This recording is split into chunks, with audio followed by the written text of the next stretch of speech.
আমার পুরো পরিবার নিয়ে যাচ্ছি বউভাত খেতে। বউভাত খেতে গেলে তো আনন্দ হওয়ার কথা, কিন্তু ইদানিং কোথাও যেতে গেলে আনন্দ তো দূরে থাক, যাওয়ার সময় যে কত যুদ্ধ করা লাগে সেটা আপনারা ভিডিও দেখলে বুঝতে পারবেন। হ্যালো এভরিওয়ান, শুরু করছি একটা নতুন ভিডিও। আশা করি ভিডিওটি সবার অনেক বেশি ভালো লাগবে। আর যদি ভালো লাগে তাহলে অবশ্যই একটা লাইক, কমেন্ট, শেয়ার দিয়ে পাশে থাকবেন। আর পুরো ভিডিওটা জুড়ে আছি আমি লিপি। বাবা আর ছেলে দুজনকে একই ড্রেস দিয়েছি, আর আমরা দুই বোন মিলে পরেছি একই কালারের দুইটা শাড়ি। ছেলে বের হয়ে এসেছে কেমন ভঙ্গিতে দেখেছেন? সে হচ্ছে পাঞ্জাবি পরবে না, তাকে অনেক কষ্টে পাঞ্জাবি পরিয়েছি। তারপরের কথা হচ্ছে সে মোটরসাইকেলের সামনে বসবে না, বসবে পিছনে। আর যদি পিছনে বসে তাহলে তো আমাদের দুই বোনের বসতে অনেক অসুবিধা হবে। তো যাই হোক, যেহেতু ওর বাবা ছিল, সব কিছু ম্যানেজ করে এই যে আমরা চলে এসেছি বউ ভাত খেতে। আর এই হচ্ছে বউ, আর বউ ভাতটা ছিল আমাদের এক ছোট ভাইয়ের।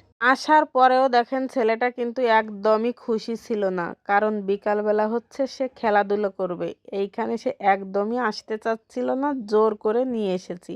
আসার পর হয়েছে আরেক সমস্যা, বলেছিলাম যে তাড়াতাড়ি চলে যাব, কিন্তু এসে ভাই এত লোক, একজনের খাওয়া হচ্ছে, পিছনে আরেকজন চেয়ার ধরে দাঁড়িয়ে আছে, সে উঠে গেলে ওই লোক ওইখানে বসবে। এভাবে তো আমার ছেলে একদমই খেতে চাচ্ছিল না। কোনোভাবে ম্যানেজ করে দুইটা চেয়ার পেয়েছি, আমরা মা আর ছেলে বসে গেছি। আর আমার বর আর আমার বোন বাইরে দাঁড়িয়ে আছে। আমাদের খাওয়া হয়ে গেলে ওরা হচ্ছে আমাদের এই টেবিলে বা আমাদের এই চেয়ারে বসবে। এভাবে তার দাঁড়িয়ে খেতেও একদমই ভালো লাগে না। তার মামনি আর বাবা নেই, এই জন্য তার মন খারাপ ছিল। এই যে দেখেন ওরা বসে আছে, আমাদের খাওয়া হলে তারপর ওরা হচ্ছে বসবে। ছেলে একা একাই খাচ্ছিল, মাঝে মধ্যে একটু সাহায্য করা তো লাগেই, যেহেতু একা একা হাত দিয়ে খায় না। অবশেষে আমার বোন আর তার জিজু এই যে বসে পড়েছে। এই যে কেমন একটা প্যারা, একসাথে বসবো, খাওয়া দাওয়া করে একসাথে আবার চলে যাব, কিন্তু এখানে তার হলো না। আমরা দুজন আগে খেয়েছি, তারপর তারা দুইজন বসেছে। এপাশে আমি হচ্ছে আমার ছেলেকে নিয়ে বসে আছি, আর তারা হচ্ছে খাচ্ছে। এই যে বসে রয়েছি, এটাও আমার ছেলের কাছে অনেক বেশি বিরক্ত লাগছিল, কারণ বলেছি যে আমরা খুব তাড়াতাড়ি চলে যাব।